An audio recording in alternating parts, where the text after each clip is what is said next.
Hello everyone. ఈరోజు నేను సగ్గుబియ్యం పాయసం చేస్తున్నానండి. అదేంటో వారానికి 2 సార్లు అన్నా కనీసం నాకు స్వీట్ తినకపోతే స్వీట్ క్రేవింగ్స్ ఎక్కువైపోతాయి. బహుశా చిన్నప్పటి నుంచి నేను స్వీట్ ఇష్టంగా తింటాను కాబట్టేమో ఎంత అవాయిడ్ చేద్దామనుకున్నా అవాయిడ్ చేయలేను. దీనికోసం సగ్గుబియ్యాన్ని మనము 1 అవర్ ముందే సోక్ చేసి పెట్టుకుంటే సగ్గుబియ్యం అనేవి బాగా బాయిల్ అవుతాయి.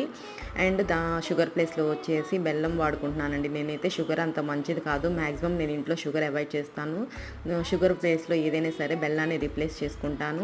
ఇదైతే ఈ పాయసం మనకి ఇన్స్టెంట్ ఎనర్జీ వస్తుందండి. ఒక్కసారి ట్రై చేసి చూడండి, అందరికీ తెలిసే ఉంటుంది బహుశా.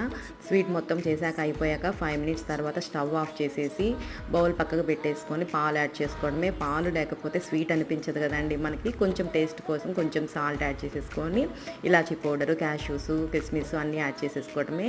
ఇన్స్టెంట్ ఎనర్జీ కోసం ట్రై చేయండి. నచ్చితే లైక్ చేయండి.